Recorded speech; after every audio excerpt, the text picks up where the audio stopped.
Hello friends, welcome back to my channel. This is Lavanya Pandian here. Okay, நாம இப்போ இந்த வீடியோஸ்ல லா paper ரிலேட்டடான previous year question paper along with detailed ஆன்சரை பார்த்துக்கிட்டு இருக்கோம். இன்னைக்கு நம்ம வீடியோக்கு போறதுக்கு முன்னாடி நீங்க இந்த சேனலை இன்னும் சப்ஸ்கிரைப் பண்ணலன்னா சப்ஸ்கிரைப் பண்ணி வச்சுக்கோங்க. இந்த வீடியோ பார்த்ததுக்கு அப்புறம் என்னோட டீச்சிங் உங்களுக்கு பிடிச்சிருந்தா லைக் பண்ணுங்க, பிளஸ் உங்களோட ஃப்ரெண்ட்ஸ்க்கும் நீங்க ஷேர் பண்ணுங்க. Thank you in advance. Okay friends, வாங்க வீடியோக்குள்ள போலாம். சோ இன்னைக்கு இந்த வீடியோல நம்ம 76th கொஸ்டின்ல இருந்து பார்க்கணும். According to D D Basu, human rights are available against whom? Human rights அப்படிங்கிறது யாருக்கு எகெயின்ஸ்டா கொடுத்திருக்காங்கன்னா, நமக்கு எல்லாம் தெரிஞ்சது என்னன்னா ஸ்டேட். ஓகேங்களா, ஸ்டேட்னு சொல்லுவோம். பட் அந்த ஸ்டேட்ல யாரெல்லாம் இருப்பாங்க? ஆப்வியஸ்லி பப்ளிக் அத்தாரிட்டிஸும் இருப்பாங்க. So the right answer is both state and public authority. ஓகேங்களா, சோ ஹியூமன் ரைட்ஸ் யாருக்கு எகெயின்ஸ்டா கொடுக்குறாங்க? ஸ்டேட் அண்ட் ஆல்சோ பப்ளிக் அத்தாரிட்டிக்கு எகெயின்ஸ்டா கொடுக்குறாங்க. யாரை பொறுத்தவரையில் அக்கார்டிங் டு டிடி பாசு. ஓகேங்களா, பாசுவை பொறுத்த வரைக்கும் இந்த ரைட்ஸ் கொடுக்குறாங்க. And 77th question is, which of the following international instrument is recognized as a common standard of achievement for all peoples and all nations? அதாவது எந்த இன்டர்நேஷனல் இன்ஸ்ட்ருமெண்ட் இப்ப எல்லா நாடும் எல்லா மக்களுமே ஒரு காமன் ஸ்டாண்டர்ட் ஆஃப் அச்சீவ்மெண்ட்டை அச்சீவ் பண்ணணும் அப்படின்னு சொல்லிட்டு ஒரு இன்டர்நேஷனல் இன்ஸ்ட்ருமெண்ட் அதை வலியுறுத்துது. எது அப்படின்னு பாத்தீங்கன்னா UDHR, universal declaration of human rights. ஓகேங்களா, ஹியூமன் ரைட்ஸ் அதாவது அந்த ஒவ்வொரு மனிதனுக்கும் உடைய அந்த ஹியூமன் ரைட்ஸை வந்து ஹியூமன் ரைட்ஸ்க்காக போடப்பட்ட இந்த யூனிவர்சல் டிக்ளரேஷன் ஹியூமன் ரைட்ஸ் தான் வந்து recognized as a common standard of achievement. எல்லா நாடும் அச்சீவ் பண்ணக்கூடிய ஒரு காமன் ஸ்டாண்டர்ட் தான் இதுதான். ஓகேங்களா, under reporting mechanism of ICCPR, the state parties have to submit reports on the measures adopted to give effect to rights recognized therein to whom? Okay, இந்த ICCPR international convention on civil and political rights. ஓகேங்களா, ஐசிசிபிஆர்ங்கிறது international convention on civil and political rights. So இந்த mechanism கீழே எல்லா state பார்ட்டிஸுமே தங்களுடைய ரிப்போர்ட்டை யார்கிட்ட submit பண்ணும்? எது ரிலேட்டடா? ஹியூமன் ரைட்ஸ் ரிலேட்டடா. ஓகேங்களா, effect to the rights recognised. So யாருக்கு ரிலேட்டடானா secretary general of United Nation of Organisation. யார்கிட்ட கொடுக்கணும்? செக்ரட்டரி ஜெனரல் இருக்கு, செக்யூரிட்டி ஜெனரல் இருக்கு. ஸோ நம்ம தெளிவா பார்க்கணும், ஐசிசிபிஆர் கீழே எல்லா ஸ்டேட்டுமே தங்களுடைய ரிப்போர்ட்ஸை secretary general of United Nation Organisation கிட்ட தான் கொடுக்கணும். சரிங்களா? Yes. Next question, which system was introduced by optional protocol to the convention on elimination of all forms of discrimination against women? So womenக்கு against ஆன discrimination eliminate பண்ணக்கூடிய optional protocol மூலியமா introduced ஆன system எது அப்படின்னு பாத்தீங்கன்னா individual complaint system. ஓகேங்களா, ஒவ்வொரு தனிநபரும் complaint பண்ணலாம் அப்படின்ற இந்த சிஸ்டத்தை தான் இந்த ஆப்ஷனல் புரோட்டோகால் கொண்டு வந்திருக்கு. ஓகேங்களா, இண்டிவிஜுவல் கம்ப்ளைண்ட் சிஸ்டம். நெக்ஸ்ட் வந்து, which one of the following is not the ground of removal of a chairperson or member of a national commission for a woman? So விமனுக்காக அமைக்கப்பட்ட நேஷனல் கமிஷன்ல இருக்கிற மெம்பரையோ இல்ல சேர்பர்சனையோ remove பண்ணணும்னா சில கண்டிஷன் இருக்கு. அதுல எந்த கண்டிஷன் கிடையாது அப்படின்றதா கொஸ்டின். ஸோ நம்ம ஒவ்வொரு ஆப்ஷனா பார்க்கலாம். பிகம்ஸ் அன்டிஸ்சார்ஜ் இன்சால்வென்ட், அதாவது அந்த சேர்பர்சனோ இல்ல மெம்பரோ இன்சால்வென்ட் ஆயிடுறாங்கன்னா கண்டிப்பா அவங்கள நம்ம ரிமூவ் பண்ணலாம். So it is a ground. Becomes a unsound mind, okay அவர் வந்து மேட் ஆயிடுறாரு, பைத்தியமா இருக்காரு, மேட் பைத்தியன்றதை விட சுய நினைவு இல்லாம இருக்காரு அப்படின்ற பட்சத்திலயுமே அவங்கள ரிமூவ் பண்ணலாம். அண்ட் தேர்ட் வந்து பாத்தீங்கன்னா gets convicted and sentenced to imprisonment for an offense which in the opinion of a central government involves moral turpitude. So moral turpitude, நன்னடத்தை இல்லாம நடந்துகிட்டதுனால அவங்கள வந்து கன்விக்ட் அண்ட் சென்டென்ஸ்ட் பண்ணிருக்காங்க. ஸோ அந்த கிரவுண்ட்லயுமே அவங்கள ரிமூவ் பண்ணலாம். Okay, is without obtaining leave of absence from the commission, absent from 2 consecutive meetings of the commission. So இந்த கிரவுண்ட்ல அவங்கள ரிமூவ் பண்ணலாமானா கிடையாது. ஜஸ்ட் வந்து ஏதோ ஒரு உடல்நல குறைவால திடீர்னு லீவ் எடுக்கிறாரு, இல்ல வந்து தொடர்ந்து 2 கன்செக்டிவ் மீட்டிங்ல அவங்களால அட்டென்ட் பண்ண முடியாத பட்சத்துல அவரால வர முடியாத சூழ்நிலை இருக்கும்போது அந்த ரீசனை கொண்டு நம்ம வந்து அவங்கள ரிமூவ் பண்ண முடியாது. So this is the right answer. ஓகேங்களா? Next question. The British Statute of Anne 1710 of the Statute of Monopolies 1623 are now regarded as the origin of. Actually வந்து பிரிட்டிஷ் காலத்துல இருந்த இந்த ஸ்டாச்சுட் ஆஃப் ஆனி அப்படிங்கிறது என்ன, எது ரிலேட்டடா, எதுக்காக இந்த ஆக்ட், ஆக்சுவலி இது வந்து ஸ்டாச்சுட் ஆஃப் ஆனிங்கிறது ஒரு ஆக்ட். இந்த ஆக்ட் எதுக்காக கொண்டு வந்தாங்கன்னா to protect the copyright related works எல்லாம் ப்ரொடெக்ட் பண்றதுக்காக தான் கொண்டு வந்தாங்க. அதே மாதிரி தி ஸ்டாச்சுட் ஆஃப் மோனோபோலி 1623 இருக்கு இல்லையா, சோ இந்த ஆக்ட் எதுக்காக கொண்டு வந்தாங்கன்னா பேட்டன்ட். சோ இதோட ஆரிஜின் எங்கன்னா copyright and patent. So the right option is only A and only 1 and 2 are correct. ஓகேங்களா? Yes. Next question போகலாம். Sentences relating to Paris Convention. அதாவது பாரிஸ் கன்வென்ஷனை பத்தி இங்க கேக்குறாங்க. So பாரிஸ் கன்வென்ஷனோட இயர் என்னன்னா it was held in 1883. Yes, correct. It was held in 1883ல தான் இதை கொண்டு வந்தாங்க. எதுக்காக கொண்டு வந்தாங்கன்னா it provides protection to the industrial property. இதுவும் கரெக்ட். இண்டஸ்ட்ரியல் ரிலேட்டடான ப்ராப்பர்ட்டியை ப்ரொடெக்ட் பண்றதுக்காக தான் கொண்டு வந்தாங்க. ஓகே, சோ இந்த கன்வென்ஷனை ஃபாலோ பண்ணி பெர்ன் கன்வென்ஷன் வந்ததா அப்படின்னா ஆமாங்க. பெர்ன் கன்வென்ஷன் எப்போ வந்ததுன்னா 1886ல வந்தது. ஓகேங்களா? எப்போ? 1886 அப்போ வந்தது. ஓகே, இந்த பெர்ன் கன்வென்ஷன் எதை ப்ரொடெக்ட் பண்றதுக்காக வந்தது அப்படின்னு பாத்தீங்கன்னா காப்பிரைட், எது ரிலேட்டடா காப்பிரைட் ஒர்க்ஸ் ப்ரொடெக்ட் பண்றதுக்காக வந்ததுதான் இந்த Berne convention. Okay, so Paris convention ஓட எய்ம், அதோட ஆப்ஜெக்ட் என்னன்னா to provide protection to the industrial property.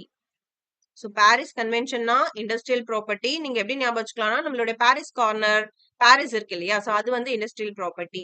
மற்றபடி பெர்ன் கன்வென்ஷன் வந்து காப்பிரைட் ஒர்க்ஸ், ஆர்டிஸ்டிக் ஒர்க்ஸ், இல்ல வந்து சினிமோட்டோகிராஃபி ஃபில்ம், இதெல்லாம் ப்ரொடெக்ட் பண்றதுக்காக வந்ததுதான் இந்த பெர்ன் கன்வென்ஷன். சோ இதுல 55 ஆர்டிகல்ஸ் தான் இருக்கா இந்த பாரிஸ் கன்வென்ஷன்ல அப்படின்னு பாத்தீங்கன்னா இல்லைங்க, ஒன்லி 30 ஆர்டிகல்ஸ் தான் இருக்கு. ஓகே, 30 தான் இருக்கு. சோ எது வந்து தவறான ஆன்சர்னா செகண்ட் மட்டும் தவறான answer. So option B is the right answer. ஓகேங்களா?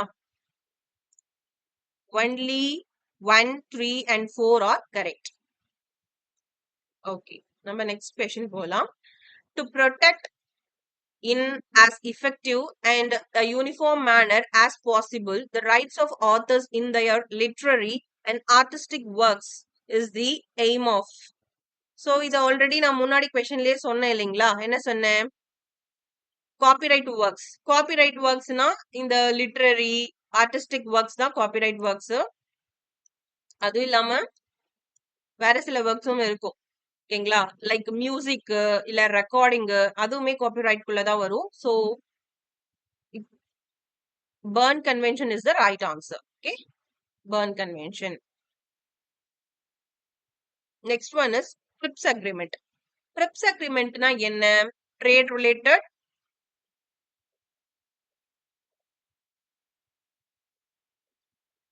ரிலேட்டடான அக்ரிமெண்ட் தான் இந்த ட்ரிப்ஸ் அக்ரிமெண்ட். சோ இதோட எய்ம் என்னன்னு பாத்தீங்கன்னா aims at protecting intellectual property rights to reward creativity and inventiveness. So நம்ம ஐபிஆருக்குன்னு போனாலே அறிவுசார் சொத்துக்களை பாதுகாப்பதற்காக வந்ததுதான் ஐபிஆர், அதாவது இன்டெலெக்சுவல் ப்ராப்பர்ட்டி ரைட்ஸ் அப்படின்னு சொல்லிட்டு. சோ அது எல்லாமே கிரியேட்டிவிட்டா இருக்கணும், பிளஸ் இன்வென்ஷனா இருக்கணும், புதுமையா இருக்கணும். ரொம்ப கிரியேட்டிவ் பிளஸ் புதுமை கலந்ததுதான் இந்த ஐபிஆர்ல வரும். சோ இதுல ட்ரிப்ஸ் அக்ரிமெண்ட்ங்கிறது WTO எல்லாம் இருக்கு இல்லையா, வேர்ல்ட் ட்ரேட் ஆர்கனைசேஷன். சோ அந்த ஆர்கனைசேஷன்ல யாரெல்லாம் மெம்பர் நேஷன் ஓகேங்களா இருக்காங்களோ அவங்களுக்கு இடைப்பட்ட ஒரு அக்ரிமெண்ட் தான் இந்த ட்ரிப்ஸ் அக்ரிமெண்ட். எதுக்காக இந்த அக்ரிமெண்ட் இருக்கும்னா ஏதோ ஒரு ட்ரீட்டி சம்பந்தமாகவோ இல்ல வந்து ஒரு அக்ரிமெண்ட் சம்பந்தமாகவோ இல்ல ஏதோ ஒரு ஆக்ட் செய்யறதுக்காக காமனா எல்லாரும் முடிவெடுத்து போடப்படுகிற ஒரு அக்ரிமெண்ட் தான் இந்த ட்ரிப்ஸ் அக்ரிமெண்ட். சோ இது என்ன சொல்லலாம்னா மல்டிலேட்டரல் ட்ரேட் அக்ரிமெண்ட்டும் சொல்லலாம். It added to the agreement establishing World Trade Organisation, நான் இப்ப சொன்னது. அண்ட் ஆல்சோ இது கிரியேட்டிவ் பிளஸ் இன்வென்டிவா இருக்கணும் இன்டெலெக்சுவல் ப்ராப்பர்ட்டில. Whether it is integral part of Geneva கன்வென்ஷன்னா கிடையாதுங்க, it is not integral part. So option எந்த ஆப்ஷன் கரெக்ட்னு பாத்தீங்கன்னா option D is the right answer. Only 1, 2, 3 are correct. ஓகேங்களா? Next question. Which provision of a Copyright Act 1957 provides that copyright means the exclusive right to do or authorized to do certain acts in relation to literary, dramatic, musical and artistic works, cinematograph, film and sound recording. ஓகேங்களா? So காப்பிரைட்டுங்கிறது நம்ம ஜென்ரலா வந்து general meaning copy right அப்படின்னா என்ன மீன் பண்ணுவோம்? ஒன்னு copy பண்ணி இன்னொன்னு பார்ப்போம் இல்லைங்களா? ஸோ அது தட் இஸ் கால்டு காப்பி. ரைட்னா ரைட், உங்களுக்கு கொடுத்திருக்கிற ரைட், அது லீகல் ரைட், அந்த மாதிரி வெஸ்டர்ன் ரைட் எல்லாம் நிறைய இருக்கும். பட் இந்த இடத்துல ஐபிஆர்ல காப்பி ரைட்டுங்கிறது பிளைன் மீனிங் கிடையாது. காப்பி ரைட்டுங்கிறது ஒரு எக்ஸ்க்ளூசிவ் ரைட். யாருக்கு கொடுப்பாங்க அப்படின்னா, முன்னாடி நான் சொன்ன மாதிரி அந்த கிரியேட்டிவ் அண்ட் இன்வென்டிவா யாரெல்லாம் ஒர்க் பண்ணிருக்காங்க, எதுல ஒர்க் பண்ணணும், கண்டிப்பா லிட்ரரி இலக்கியம் சம்பந்தமாகவோ, டிராமாட்டிக் நாடகம் சம்பந்தமாகவோ, மியூசிக்கல் இசை சம்பந்தமாகவோ, ஆர்டிஸ்டிக் ஒர்க்ஸ் கலை சம்பந்தமான ஒர்க்கா இருக்கணும். அப்படி இல்லைன்னா சினிமோட்டோகிராஃப் ஃபில்ம் எல்லாம் இப்ப எடுக்கிறாங்க இல்லையா, அதுக்கும் காப்பிரைட் கொடுக்கலாம். And second sound recording. ஓகேங்களா? இப்ப சவுண்ட் எல்லாம் நம்ம ரெக்கார்டிங் பண்றோம் இல்லையா, சோ இதுக்குமே வந்து காப்பிரைட் ஒர்க் தருவாங்க. சோ இந்த இடத்துல என்ன கொஸ்டின் கேக்குறாங்கன்னா, காப்பிரைட் மீன்ஸ் அண்ட் இந்த இந்த டெஃபினிஷன் எல்லாம் எங்க கொடுத்திருக்காங்க அப்படின்னு கேக்குறாங்க. ஆக்சுவலி காப்பிரைட்டோட மீனிங் வந்து செக்ஷன் 14லயும் அந்த 14ல சொல்லப்பட்டிருக்கிற அந்த ஒர்க், ஓகேயா, எது இந்த works exclusive right for certain works சில ஆக்ட்ஸ்க்காக கொடுக்குறாங்க இல்லையா, ஸோ அந்த அந்த ஒர்க் வந்துட்டு literary, dramatic, musical, artistic, cinematograph, sound, so இதெல்லாம் கொடுத்திருக்கிறது செக்ஷன் 2 clause y. ஓகேங்களா? So the right answer is option A, section 14 and 2 clause y தான் கரெக்டான answer. Okay, next question. Section 5 of part 2 of TRIPS agreement relates to the TRIPS agreement இருக்கு இல்லையா, so அதுல section 5 of part 2 எதோட deal பண்ணுது அப்படின்றாங்க. So it is dealing with the patent. ஓகேங்களா? Dealing with the patent. Yes. Next question. An office known as Trademarks Registry has been established under section dash of the Trademarks Act 1999 to provide for registration and better protection of trademarks for the goods and services. அதாவது trademark ஒரு ஒரு பொருள் சார்ந்தோ இல்ல ஒரு service சார்ந்ததோ, goods and சர்வீஸ்க்கு related ஆனதுதான் ட்ரேட்மார்க். ஓகேங்களா? சோ இதுக்கு வந்து நீங்க ஏதாவது புதுசா இன்வென்டிவா ஏதோ ஒரு குட்ஸையோ ஒரு குட்ஸை உருவாக்குறீங்க, இல்ல ஏதோ ஒரு சர்வீஸ் கண்டுபிடிச்சிருக்கீங்கன்னா உங்களுக்கு ட்ரேட்மார்க் வந்து தருவாங்க. சோ அப்படி கொடுக்கும்போது ப்ரொடெக்ஷன் கொடுக்குறாங்க. அது பிளஸ் நீங்க அதை ரெஜிஸ்டரும் பண்ணியிருக்கணும். எந்த ஆக்ட் கீழே? ட்ரேட்மார்க்ஸ் ஆக்ட் கீழே. இந்த இடத்துல கொஸ்டின் என்ன கேக்குறாங்கன்னா, ட்ரேட்மார்க்ஸ் ரெஜிஸ்ட்ரிய எந்த செக்ஷன்ல எஸ்டாப்ளிஷ் பண்ணிருக்காங்க அப்படின்னா, section 5 clause 1. Section 5 clause 1 of the trademarks ஆக்ட்ல எஸ்டாப்ளிஷ் பண்ணிருக்காங்க trademarks registry. Question number 88. Which of the following recognized the legal validity under section 10 capital A of Information Technology Amendment Act 2008? So 10 section 10 subclause capital A இந்த செக்ஷன்ல எந்த இந்த electronic சிக்னேச்சருக்கா இல்ல இ டேட்டாவா, digital சிக்னேச்சரா, இ கான்ட்ராக்டுக்கா, எதுக்கு வந்து legal validity தராங்க அப்படின்றது கொஸ்டின். எதுக்குன்னா இ கான்ட்ராக்ட். செக்ஷன் 10 clause capital Aல இ கான்ட்ராக்ட்க்கு லீகல் வேலிடிட்டி தராங்க. Okay. Section 50 of Information Technology Act, a person shall not be qualified for appointment as a chairperson of a tribunal unless he is or has been or is qualified to be a judge of a high court. இப்போ வந்து information technology ஆக்ட்ல என்ன tribunal இருக்கும்? சைபர் tribunal இருக்கும். கரெக்ட்டுங்களா? அதுல section 50ல என்ன சொல்றாங்கன்னா, ஒரு சைபர் ட்ரைபுனலுக்கு சேர்பர்சனா இருக்கணும்னா அந்த நபர் வந்துட்டு கண்டிப்பா அவரோட குவாலிஃபிகேஷன் என்னவா இருக்கணும்? To be a judge of a high கோர்ட்டா இருக்கணும்னு சொல்றாங்க. Okay. Question number 90. The national biodiversity authority is. Environmental லால நேஷனல் பயோடைவர்சிட்டி நம்ம படிச்சிருக்கோம் இல்லைங்களா? இதுல இந்த பயோடைவர்சிட்டி அத்தாரிட்டிங்கிறத பத்தி நம்ம தெரிஞ்சிருக்கணும். ஒன்னு வந்துட்டு இது சென்ட்ரல் கவர்மெண்டால எஸ்டாப்ளிஷ் பண்ணப்பட்ட ஒரு அத்தாரிட்டி. ஓகேங்களா? சோ இது கரெக்ட். ரெண்டாவது, எதுக்காக இந்த அத்தாரிட்டியை கொண்டு வந்தாங்கன்னா, to regulate transfer and use of biodiversity resources at the national level. So தேசிய லெவல்ல பயோடைவர்சிட்டி ரிசோர்சஸ்னா என்ன சொல்றது? நிலம், நீர் நமக்கு அத்தியாவசிய தேவையான இயற்கையா நம்மளுக்கு கிடைக்குது இல்லையா? அது எல்லாமே பயோடைவர்சிட்டி தான். சோ அந்த ரிசோர்ஸஸ வந்துட்டு ரெகுலேட் பண்றதுக்கும், ஒரு இடத்துல இருந்து இன்னொரு இடத்துக்கு ட்ரான்ஸ்ஃபர் பண்றதுக்கும், அத யூஸ் பண்றதுக்குமே இந்த அத்தாரிட்டிய கொண்டு வந்தாங்க. ஓகேங்களா? ஓகே. இந்த அத்தாரிட்டியோட ஹெட் ஆஃபீஸ் எங்க இருக்குன்னு பாத்தீங்கன்னா, மும்பைல கிடையாது. It is in Chennai, Tamil Nadu, India. நம்மளுடைய சென்னையில தான் இது இருக்கு. ஓகே. அதோட சேர்பர்சன் யாரா இருக்காங்க அப்படின்னு பாத்தீங்கன்னா, அவர் வந்து அவரோட குவாலிஃபிகேஷன் என்ன? The chairperson of authority shall be the retired. இந்த இடத்துல ஜட்ஜ் ஆஃப் ஹைகோர்ட்னு சொல்லியிருக்காங்க. பட் ஜட்ஜ் ஆஃப் ஹைகோர்ட்டா இருக்கணும்ன்ற அவசியம் கிடையாது. இதே நீங்க இப்ப முன்னாடி கொஸ்டின்ல வந்து ஐடி ஆக்ட்ல ட்ரிபுனலுக்கு வந்துட்டு சேர்பர்சன் ஜட்ஜ் ஆஃப் ஹைகோர்ட்டா இருக்கணும்ன்ற அவசியம் இருந்தது. பட் இந்த பயோடைவர்சிட்டி அத்தாரிட்டில அதுக்கான அவசியம் கிடையாது. ஆக்சுவலி இப்ப யார் சேர்பர்சனா இருக்காங்கன்னா சி அச்சுலேந்தர் ரெட்டி. ஓகேங்களா? சலேந்தர் ரெட்டி தான் வந்துட்டு சேர்பர்சனா இருக்காரு. ஆக்சுவலி இவரை பாத்தீங்கன்னா இவர் ஒரு ரிட்டையர்டு ஐஎஃப்எஸ் ஆபீசர். ஓகேங்களா? IFS officer. ஐஎஃப்எஸ்னா உங்களுக்கு தெரியும்ல, Indian forest service.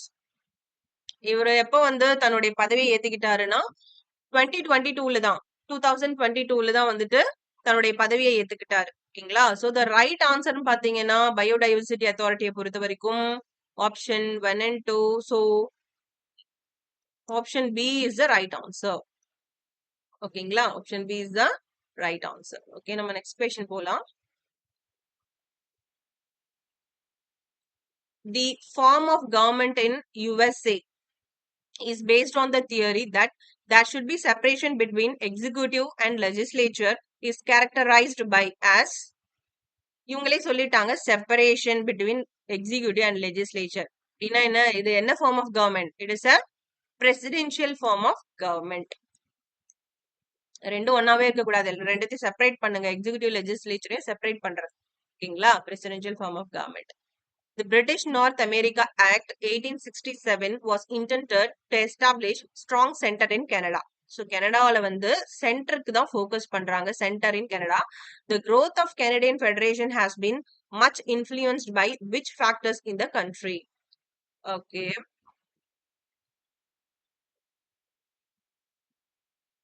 So Canadian Federationல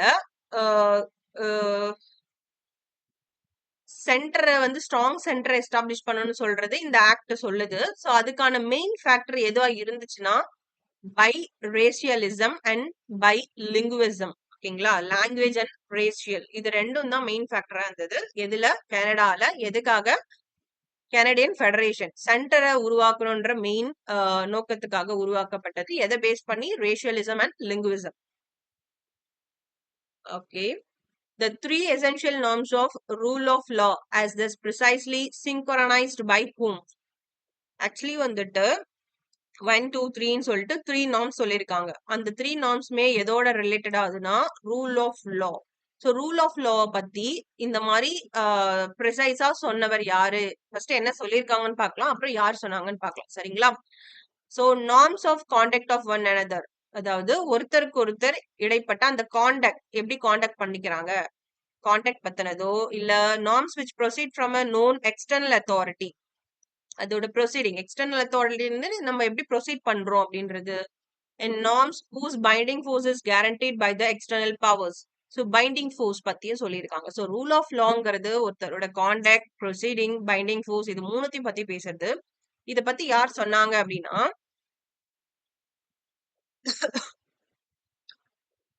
ஜெலினெக். யார் சொன்னாங்க? Jelinek. Option C is the right answer. Jelinek. எப்படி ஞாபகம் வச்சுக்கலாம்? Jelinek. Rule of law. Contact, proceed, binding force.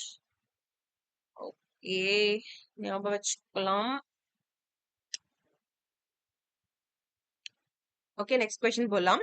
Who authorized power corrupts and absolute power corrupts absolutely in adherence to the idea of separation of power? அதாவது பவர்னு ஒருத்தர்கிட்ட power வந்தாலே அவங்க correct பண்ணுவாங்க. இதுல absolute power, எல்லா பவருமே அவர்கிட்டே கொடுத்துட்டா அப்சல்யூட்டா எல்லாமே கரெக்ட் ஆகும் அப்படின்னு சொன்னது யாரு அப்படின்னா லார்ட் ஆக்டன். ஓகேயா? ஆக்ட். கரெக்டா சொன்னார். ஆக்டா சொன்னார். ஓகேங்களா? Acton, Lord Acton. Okay, next question. Which constitutional amendment inserted the words socialist and secular in the preamble of the Indian Constitution? Socialist, secular. ஓகேங்களா? இது எந்த அமெண்ட்மெண்ட்ல வந்தது அப்படின்னு பாத்தீங்கன்னா 42nd அமெண்ட்மெண்ட். ஓகேங்களா? 42nd amendment 1976. 1976. ஓகேங்களா? சோ இந்த இயர்ல தான் இந்த 42nd அமெண்ட்மெண்ட் வந்தது. And independence of judiciary, which declared the judicial tenure to be during good behavior, and that upon the address of both the houses of parliament it would be lawful to remove a judge, was secured in England by which act? அதாவது question என்ன question கேக்குறாங்கன்னா, independence of judiciary என்ன சொல்லிருக்காங்க அப்படின்னா, ஒரு judge வந்து appoint ஆகுறாருப்பா, நல்லா ஒரு good பிஹேவியர்ல இருக்காரு அப்படின்னா அவங்கள ஆப்வியஸ்லி நம்ம ரிமூவ் பண்ண மாட்டோம். ஏதோ ஒரு தப்பு இருந்தாதான் வந்து ரிமூவ் பண்ணுவோம். இல்ல பை சான்ஸ் வந்துட்டு அவர் வேற ஏதோ பண்ணிருக்காரு, வேற ஏதோ ஒண்ணு செஞ்சிருக்காரு அப்படின்ற பட்சத்துல அவர் எப்படி ரிமூவ் பண்ண முடியும்? சோ பார்லிமெண்ட்ல பாத்தீங்கன்னா 2 ஹவுஸ் இருக்கும், லோக்சபா, ராஜ்யசபா. சோ இதுல 2 ஹவுஸுமே பார்லிமெண்ட்ட போயிட்டு தங்களுடைய பில்ல, அதாவது அவரை ரிமூவ் பண்றதுக்கான ஒரு இதுவை பாஸ் பண்ணி பார்லிமெண்ட் கிட்ட குடுக்குறாங்க. சோ இட் இஸ் லாஃபுல் தான் அப்படின்னு சொல்லிட்டு எங்க இங்கிலாந்துல எந்த ஆக்ட் மூலியமா இது லாஃபுல் அப்படின்னு சொல்றாங்க? எத remove of a judge even during the good behaviour, நன்னடத்தையில இருந்துமே வந்து அவங்கள ரிமூவ் பண்ணலாம் அப்படிங்கிறது எந்த ஆக்ட்ல சொல்றாங்கன்னா ஆக்ட் ஆஃப் செட்டில்மெண்ட் 1701. ஓகேங்களா? ஆக்ட் ஆஃப் செட்டில்மெண்ட்ல ஒரு ஏதோ ஒரு செட்டில்மெண்ட் பண்ணி அந்த ஜட்ஜை ரிமூவ் பண்ணி வச்சிருவாங்க. Okay, next question. Which of the following is one of the prime function of doctrine of judicial review? ஓகேங்களா? டாக்டரின் ஆஃப் ஜுடிஷியல் ரிவ்யூவோட மெயின் ஃபங்க்ஷன் என்ன அப்படின்னு பாத்தீங்கன்னா, to protect the constitution against any undue encroachments by the government. நம்மளுடைய கான்ஸ்டிடியூஷனை protect பண்ணணும். சரிங்களா? எவ்வளவுதான் வந்து கவர்மெண்ட் நம்மளுக்கு அன்டியூ என்க்ரோச்மெண்ட் கொடுத்தாலுமே ஜுடிஷியரி, அதாவது நம்மளுடைய கான்ஸ்டிடியூஷனை வந்து ப்ரொடெக்ட் பண்ணுன்ற மெயின் எய்ம் யாருக்கு இருக்குன்னா ஜுடிஷியல் ரிவ்யூக்கு இருக்கு. Next question, question number 98. Which of the following constitutional amendment abolishes the slavery system in America? அமெரிக்கால ஸ்லேவரி சிஸ்டம் அபாலிஷ் பண்ண கான்ஸ்டிடியூஷனல் அமெண்ட்மெண்ட் எது அப்படின்னு பாத்தீங்கன்னா 13th கான்ஸ்டிடியூஷனல் அமெண்ட்மெண்ட். ஓகேங்களா? 13வது கான்ஸ்டிடியூஷனல் அமெண்ட்மெண்ட்ல தான் அமெரிக்கால ஸ்லேவரி அபாலிஷ் பண்ணாங்க. ஓகேங்களா? 13th constitutional amendment. 99th question. Which of the following commission recommendations the Lok Sabha enacted the Lokpal and Lokayutas Bill 1968? ஏதோ ஒரு கமிஷன் வந்துட்டு லோக்சபா கிட்ட போய் ரெக்கமெண்ட் பண்றாங்க. எதுக்காக? லோக்பால் அண்ட் லோகாயுக்தாவை எனாக்ட் பண்ணுங்க அப்படின்னு சொல்லிட்டு. சோ எந்த கமிஷன் வந்து இதை ரெக்கமெண்ட் பண்ணாங்கன்னா அட்மினிஸ்ட்ரேட்டிவ் ரிஃபார்ம்ஸ் கமிஷன். யாரு? அட்மினிஸ்ட்ரேட்டிவ் ரிஃபார்ம்ஸ் கமிஷன் தான் main reason for enactment of a Lokpal and Lokayuta. ஓகேங்களா? And final question, which of the following is not included as record under Right to Information Act 2005? Any document, manuscript and file.